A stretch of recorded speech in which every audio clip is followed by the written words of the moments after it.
Pleasure to introduce our main speaker, Mike M. from Cedar Rapids, Iowa. You probably don't want this. Thank you. Thank you so much. Mike, I'm alcoholic.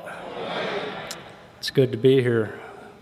By the grace of a loving God and good sponsorship, I've been sober since October 4th of 1992, and I'm pretty grateful for that.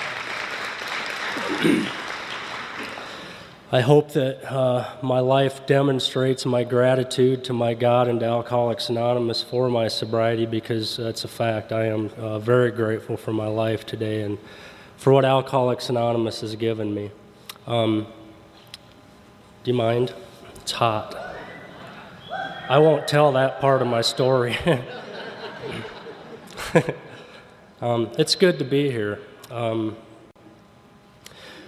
Thanks for the 10-minute talk, too. That was a good talk. I don't know if we'd have got along or what would have happened there, but it was a good talk.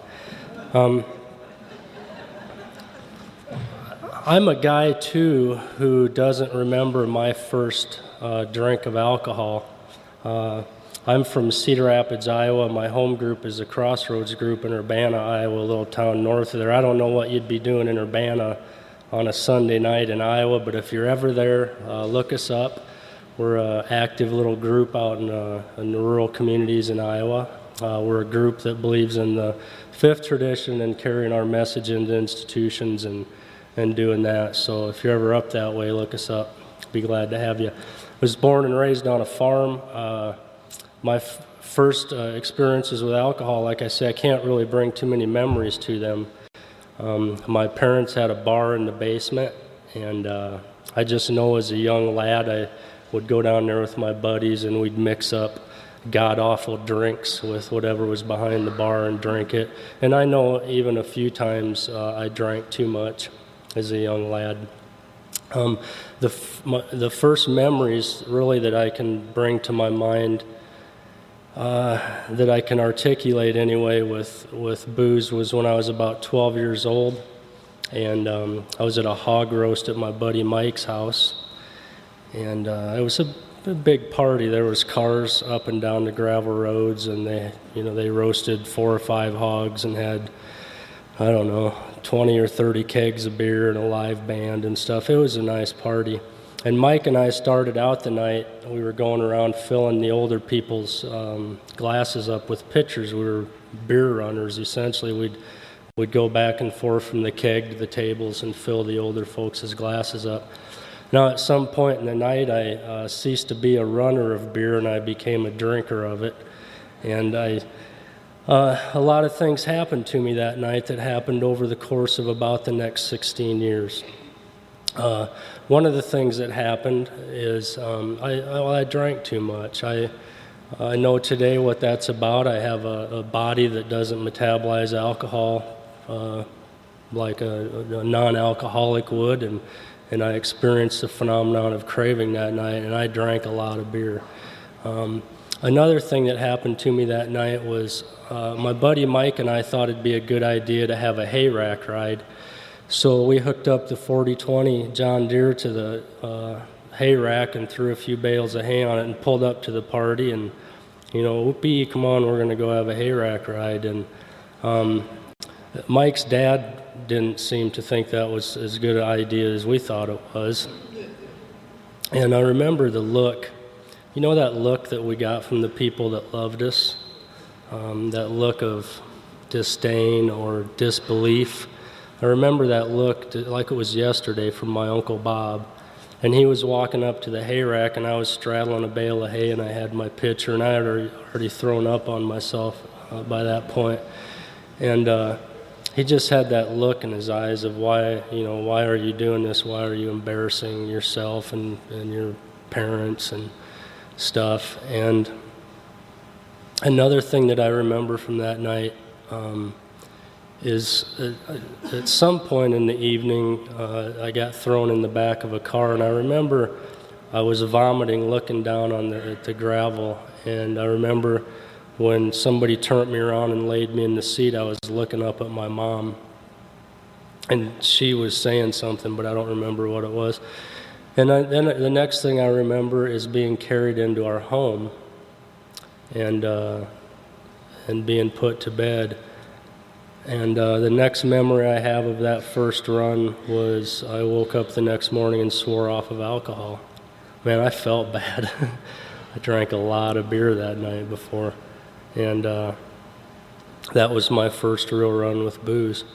And it was earlier in that evening I had the experience that a lot of us had. It was like I could come out and play. And it was really a neat experience, but from the gate, I just overshot that mark. So I swore off alcohol, and I didn't drink for a short period of time after that. I'm not sure how long. But I know that the very next opportunity, or the next time that I started drinking, it was insane. As I got into junior high school, I began to be a daily drinker, which seems almost impossible to me. As I look at my nieces and nephews today, and even my son Chance, who's 13 now, by the time I was his age, I was a full-blown drunk. And I look at them kids now and think that it just seems impossible that at that age I could have been that way. I went to a small school, had 28 people in my graduating class, and that was with a foreign exchange student. So we were a little school. It was K through 12 in one building, and even as a youngster then, I remember I had dreams. I would watch the high school guys walk down the hall, and they'd have those letter jackets that made all the noise when they walked with the medals clinging together. And I looked at them guys with some awe, and I aspired to be that. I'm going to do that. I can do that. I can do track and baseball and basketball. And another thing that was attractive about that to me is they seemed to have the nice-looking girls under their arms. And so I had dreams of doing that. By the time I'm a freshman in high school, I'm already selling my dreams down the river. I'm beginning to just quit sports entirely. It's really something that interferes with a good bender, to have to go to track practice or something and run after you've been out drinking for 3 days. It just isn't a good mix. And so I just quit. And that's about the time in my life that I just kind of raised my middle finger to the world. I can tell you that prior to that, I had a good upbringing. My hero then was my granddad, and we had 2 family farms north of this little town, and we worked those farms, and I have really good memories of that, of getting on the tractor with my granddad and going out and mending fence and chopping thistles and walking beans and baling hay and doing all that. So it was really good. We had a little farm pond. We used to go down and catch frogs and turtles and fish and stuff. So it was a good deal. Have some really good memories of that. And my granddad, I just absolutely looked up to him. He's a stellar man. He talks about 3 times slower than I do. And I generally talk slower than I am right now, but you guys make good coffee. I had 2 cups of that stuff before the meeting. Ooh. Wow.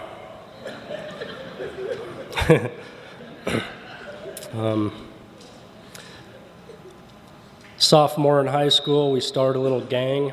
Not a gang that you might think of in Las Vegas. We weren't out taking over casinos or into drugs and money and all that. Our little gang was about drinking. And we had a name. We called ourselves the Odushi Brothers. And I still don't know what that means. And neither does anybody else. I've asked them all. We don't know. But what this gang had a little hierarchy. It had a president, a vice president, a presidential bodyguard, secretary, treasurer. And how you moved up in the gang is you outdrank the guy that was ahead of you, right? And I don't know if I'm proud to report, but I was president of the Odushi brothers from its conception.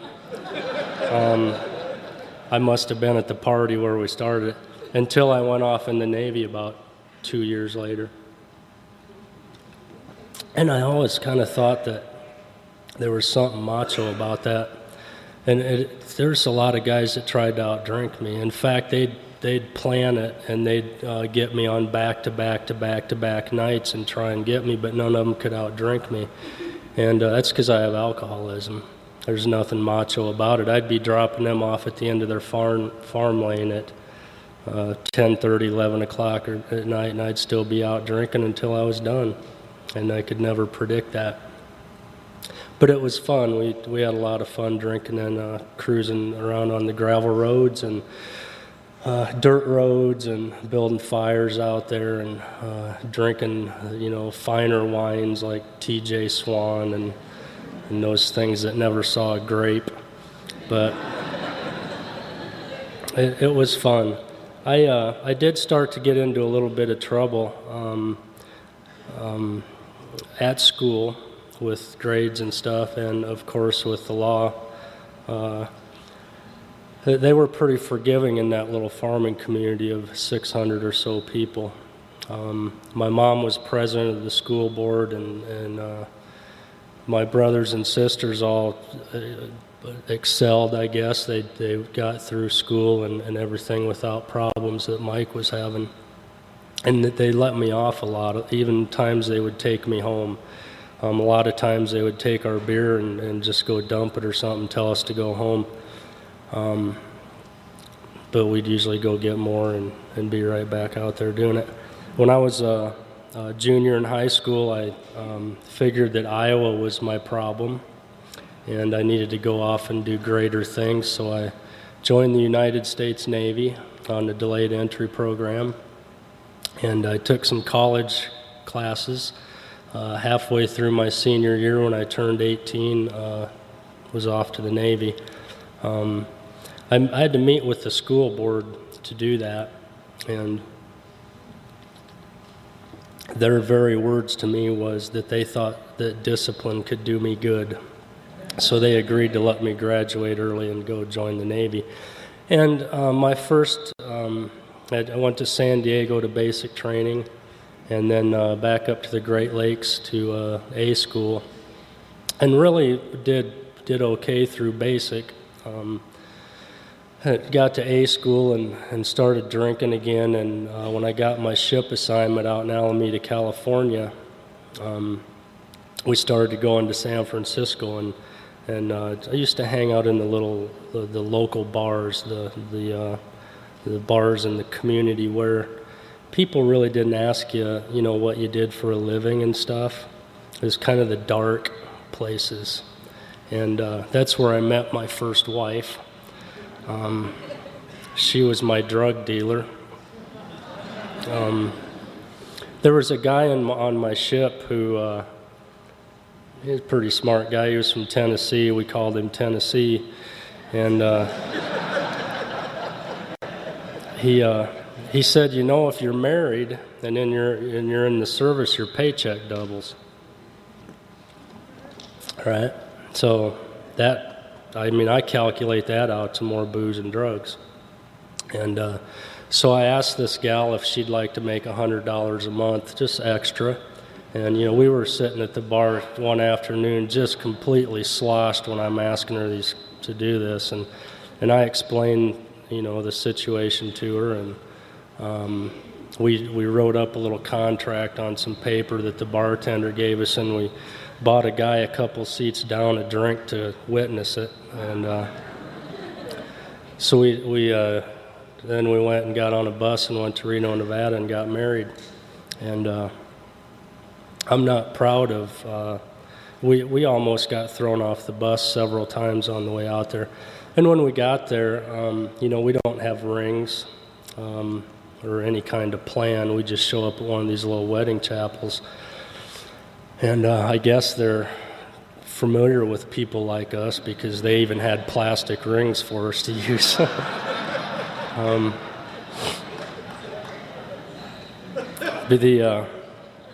The guy said he did his thing and he said, "You can kiss the bride," and I said, "No thanks."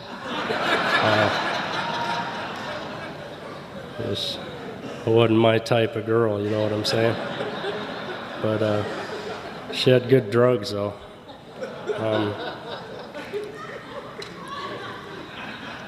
So we got on a bus and went back to San Francisco, and shortly thereafter, my ship moved home ports down to Long Beach, where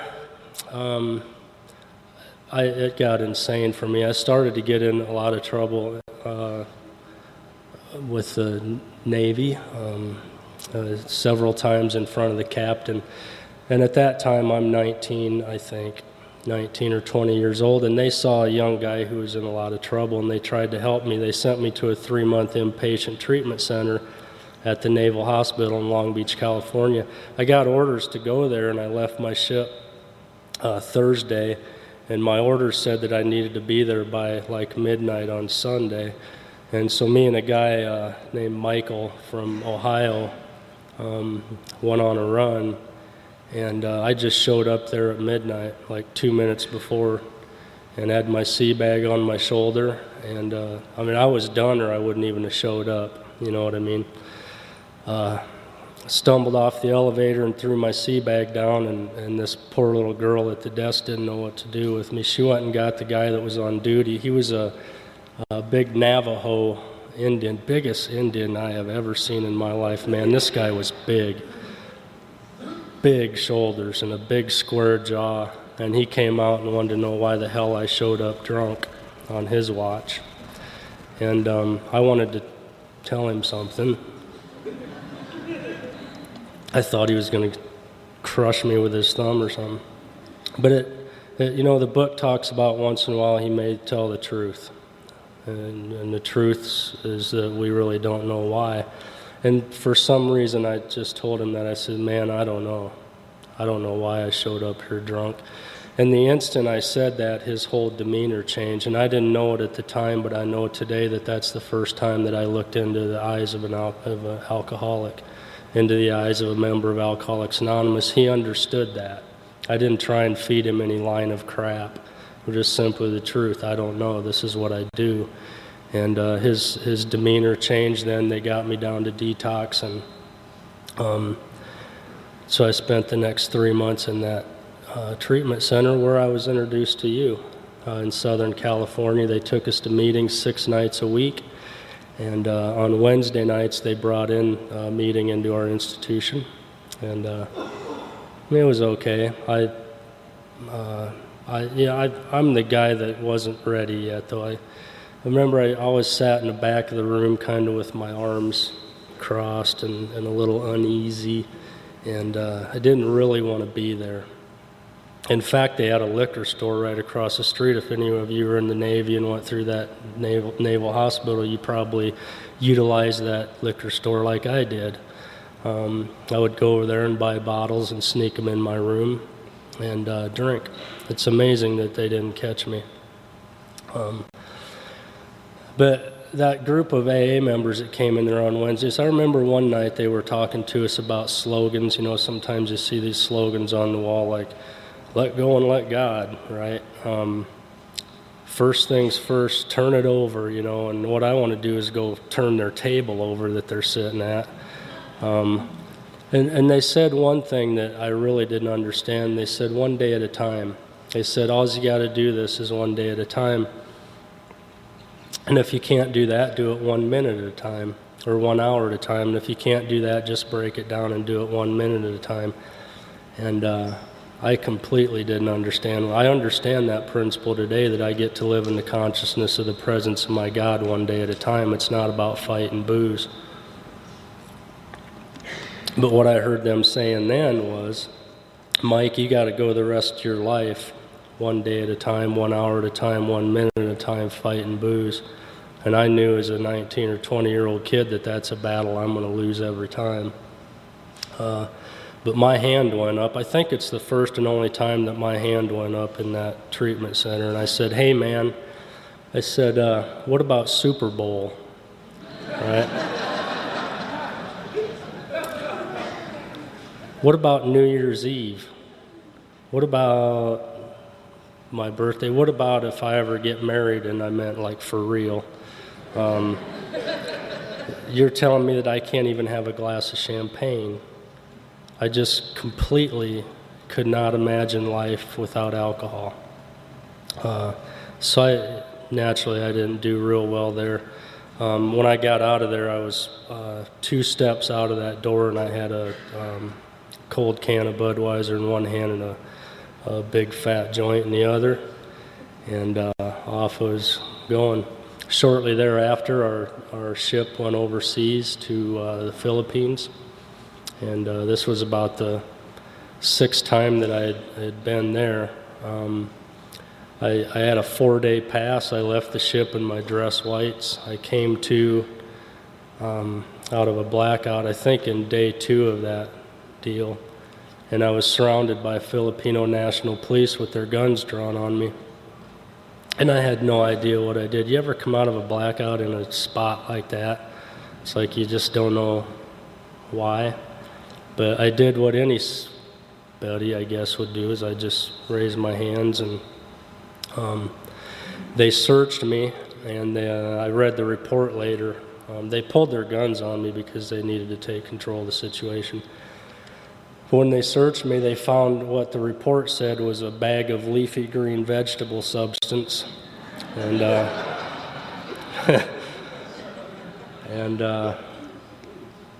they took me to a prison. What they told us going into the port over there, you know, they show you the movie of the STDs and all this stuff. And they also tell you that if you're caught over there with any drugs or drug paraphernalia, you're going to do 6 years in their penitentiary, and there's nothing we can do about it. It's a third world country. This was back in the early 80s. And so I'm sitting in a one-room dirt floor cell with no running water. They had stripped me down. There's another guy in there, a little Filipino guy, who was stripped down too. And it was scary. If you had to go to the bathroom, you just kind of hunkered down against the wall or something. There was no toilet. And they also told us that if you get in trouble over here like that if you don't have somebody to financially support you, you will starve to death, because they don't feed you. You got to have somebody paying them to feed you. So I'm wondering if my family back in Iowa is going to take care of me, and how this is all going to work out, because I'm looking at 6 years in this deal. I was scared. It's the most scared I had ever been in my life up to that point. And I had some run-ins with the Marine MPs a couple times before this, but I can tell you I was never so grateful in my life to see a group of Marine MPs come in there and shackle me up and take me out. You know, I was really glad to see them come. And the only reason that I didn't have to do any more time in that prison over there is we had an air base there at that time, and they had worked out something with our government that if the military guys got in trouble over there, they'd turn them back over. So I did some time in the Marine Brig system, which really sucked. That was a bad deal. And the Navy dealt with me appropriately. I'll say this about the Navy, that it's a good outfit. For a lot of years I talked bad about that, but that is one class outfit that did what they needed to do with a guy like me. And they needed to clean it up, and they did. I'm a guy, when we were out to sea, I had my wife back in San Francisco, who I would have her send me drugs in like cookie boxes and stuff. And I was in charge of this pump room down at the bottom of the ship, and I made homemade wine down there. So I had a still going down in the pump room, and bags of weed coming and stuff. And I would be down there during unreps. I was on an oiler, and you know we got about 8 million gallons of fuel and about 2 million gallons of jet fuel on that thing, as well as ammunitions, and I'm down in those pump rooms. I had no regard for my life or yours.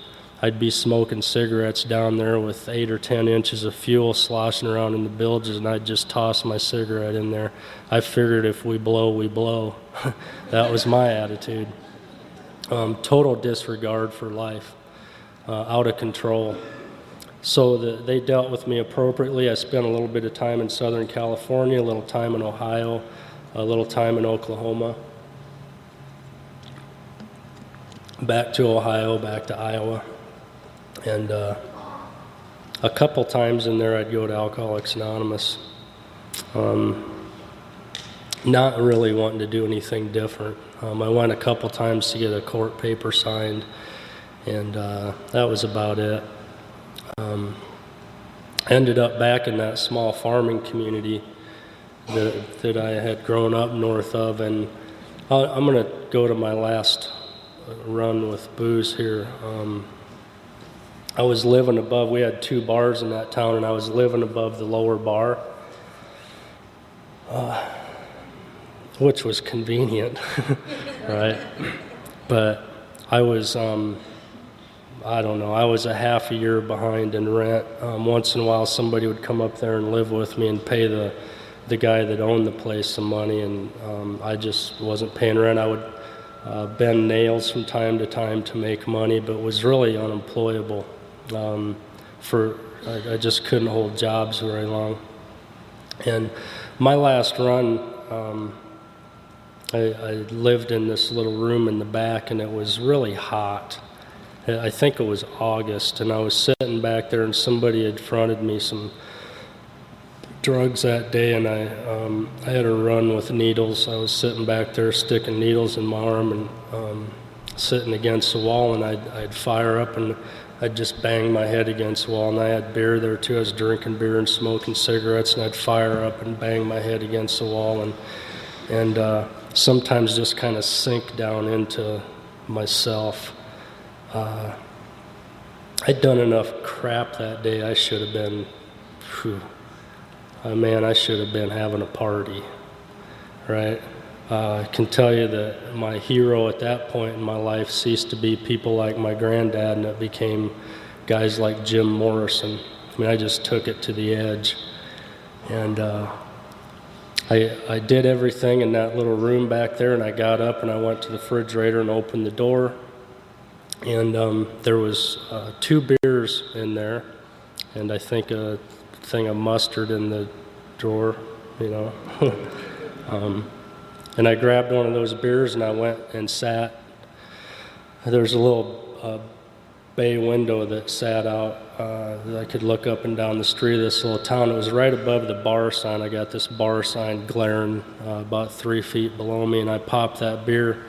And I felt a terror run through me that was even stronger than that time I was in that lockup in the Philippines.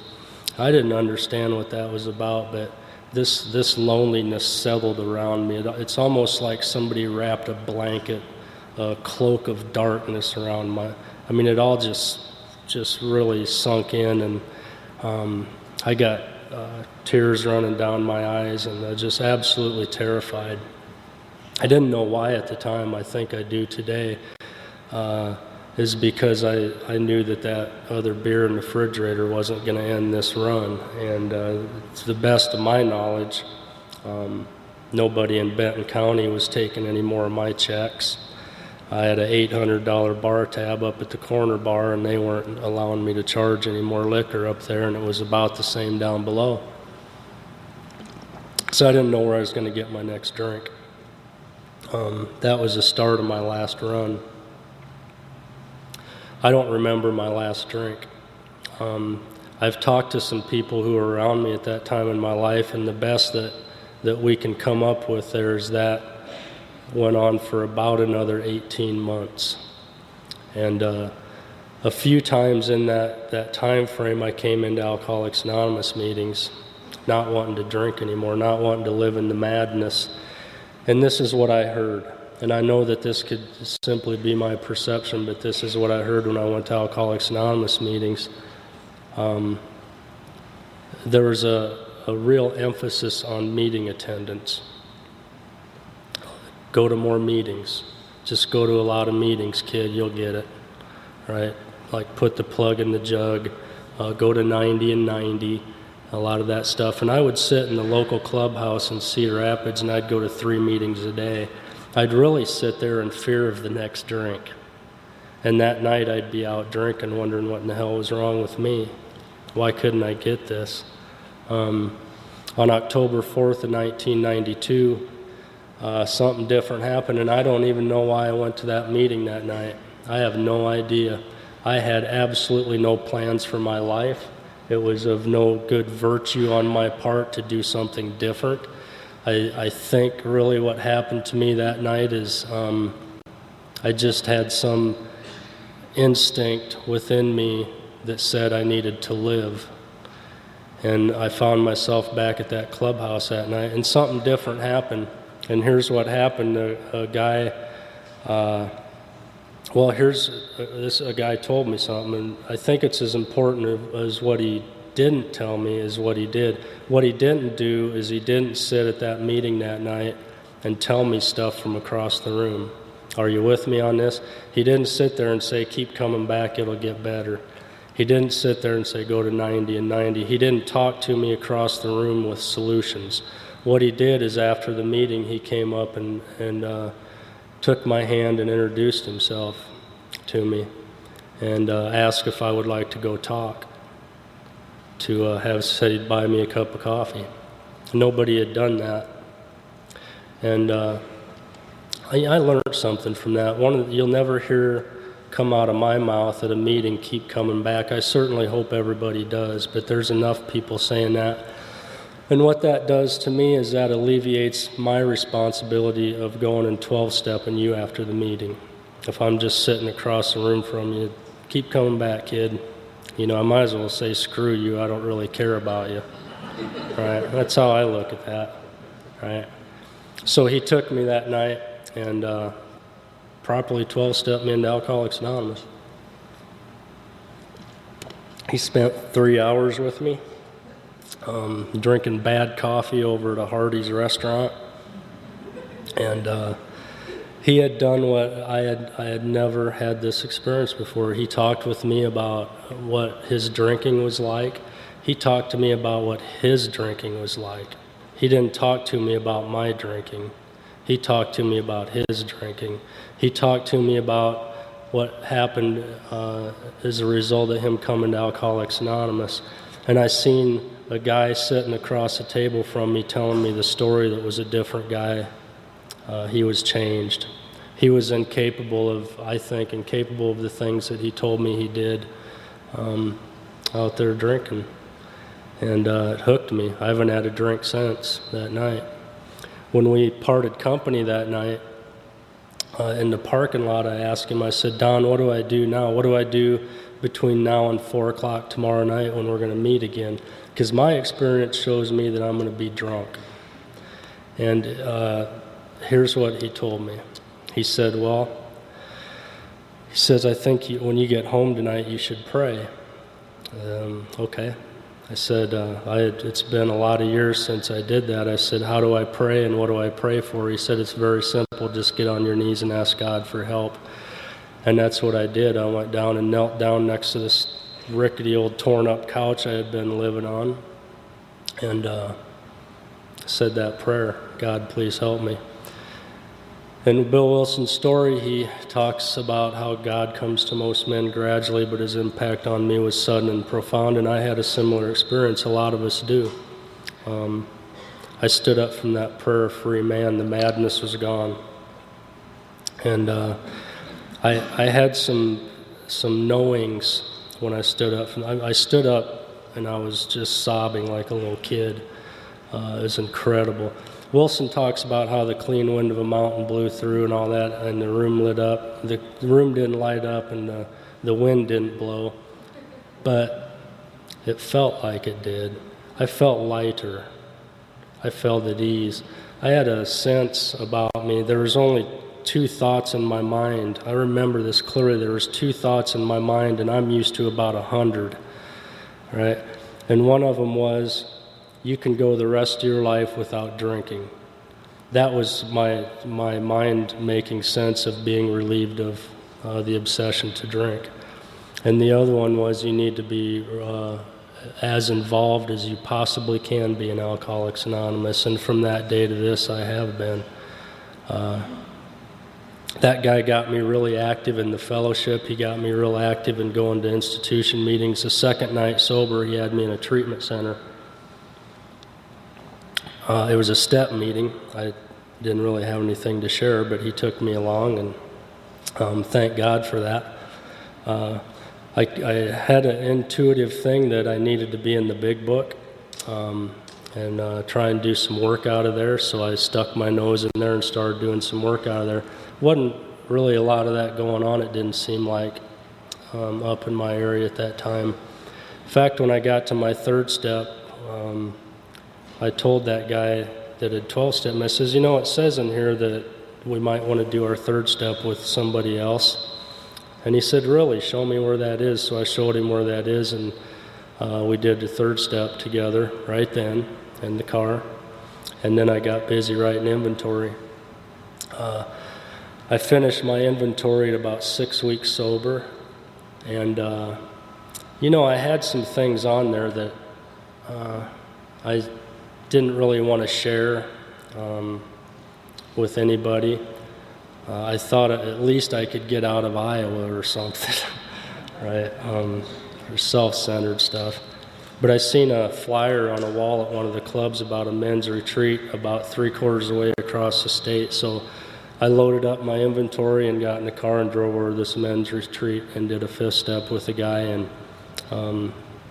did 6 and 7 that weekend and came home and started making amends. And I thank God that nobody held me back, that nobody tried to sit with me and read that book one night a week or something. I got active right away in sponsoring guys. 2 months sober, I was sponsoring guys. And I think my effectiveness today might be a little better, but you know, if we look at our history, that's where we come from. It's the sure and certain knowledge that my life depends on me reaching out to another alcoholic. It's not about head knowledge and book knowledge. It's about a simple heart-to-heart thing with another drunk. And that was demonstrated to me.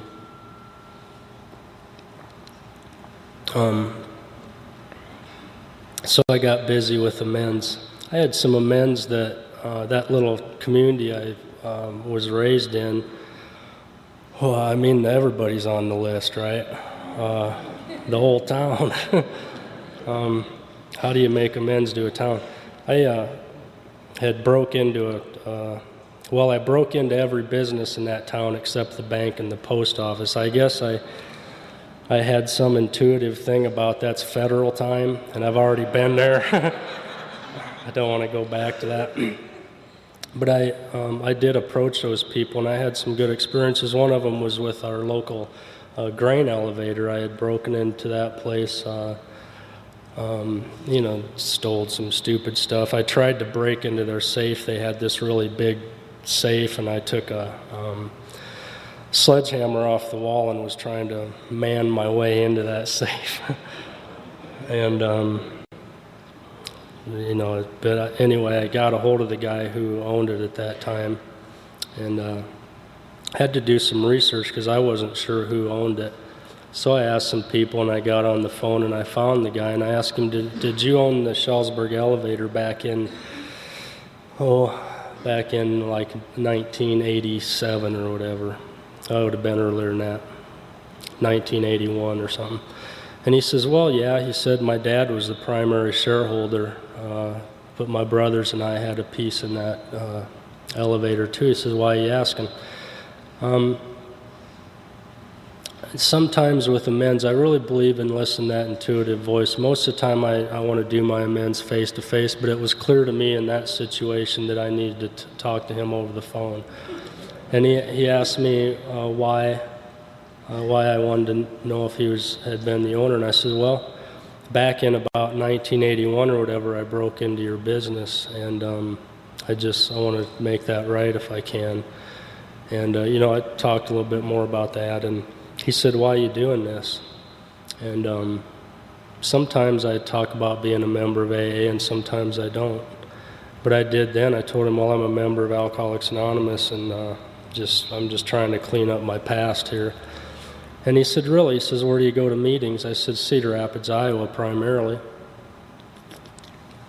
And he seemed really intrigued by that. In fact, he almost seemed to get excited when I told him that. And we talked a little bit more, and I got to the part again about, what can I do? I'll do anything I can to make this right with you. And I talked to him about what I took, and I talked about the safe I had tried to break into. Oh, he laughed when I told him about the safe. He said, "It was open." Yeah. I never thought about doing that. Story of my life. But he said there wasn't anything in there, some change and stuff.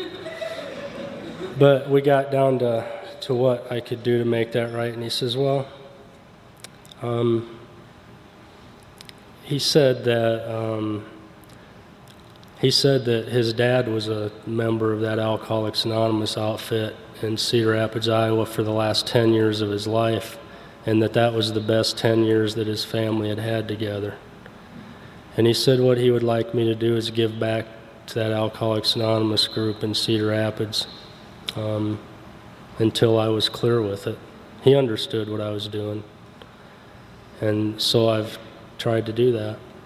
And I had a similar one with a outfit that I worked for on the road. I was a foreman for a roofing crew up and down the East Coast.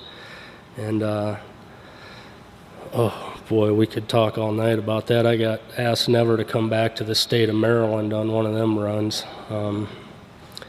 But I stole several $1,000s from that roofing outfit. They give me a stack of credit cards that thick and a lot of overnight money. And so I went and I made an appointment with the owner of that company, and I sat with him and told him what I had done, and he understood what I was trying to do there too. When we got to what can I do to make this right, I said, "I'm willing to pay it all back." I said, "I don't know how much it was." I guessed. I told him I think it was about $12,000. I don't know though. And he asked me to do the same thing. He said, "What I'd like you to do is give back to that Cedar Rapids, that AA that you're going to. It seems to be doing good for you. Just give back to that in any way that you can until your conscience is clear," basically. And my conscience is clear of those things today. Absolutely. There's only one amend that I haven't been able to find. And that's to that lady that I married in San Francisco. I used to sit in AA meetings and say things like, "I stand ready to make that amend if God ever puts her in my life."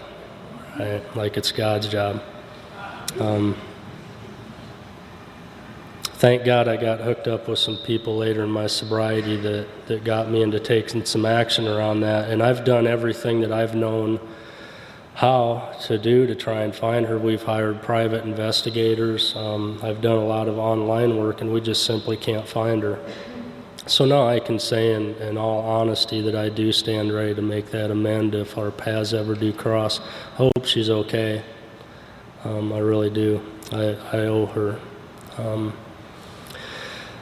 I was about 3 or 4 years sober, and I was riding to a lot of meetings with a guy from that little farming community. He became one of my early sponsors, and he was on the city council at the time.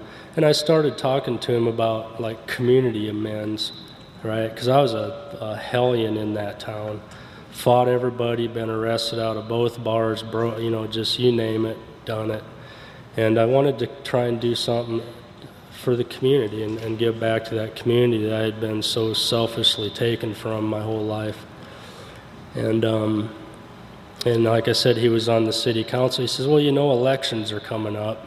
He said, "Why don't you put your name in the hat for city council or something?" So I go in to the city clerk and tell her my intentions, that I'd like to throw my name in the hat, to serve the city. And she said, "For what position, city council or mayor?"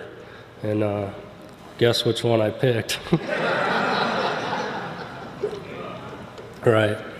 Why settle for second? So I threw my name in the hat for mayor, and they elected me to do that. Got to do that for 2 terms, as a matter of fact, and I did the very best I could for that community. We got a lot of neat stuff done, a lot of improvements with our city parks and park. We had one park, little park. Embellished. And got some potholes fixed that had been there for years and stuff like that. It was a nice time. It was good to do that. Good to give back to that little town. I met another lady in Alcoholics Anonymous, Erica. We were married in 2004. My sponsor at the time married us. It was an incredible day. It's beautiful. It's absolutely beautiful. And we were blessed about 17 months ago with 2 little twin boys.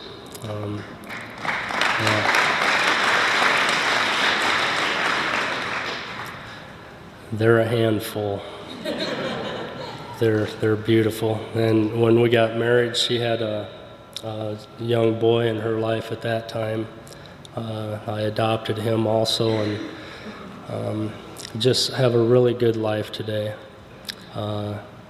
Alcoholics Anonymous has done just a miracle with me. I still don't see how I got from there to here.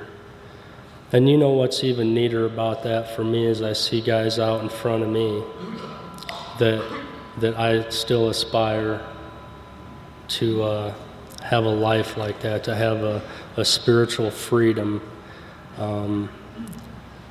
and relationships with people and with God. And whatever that power is that orchestrates our life, if we give up to it and just do what we do around here, man, I'm in for that. Since I'm in Vegas, maybe I should say I'm all in for that. Right? It's a neat deal. I love Alcoholics Anonymous. I want to welcome the new people here. Sincerely welcome.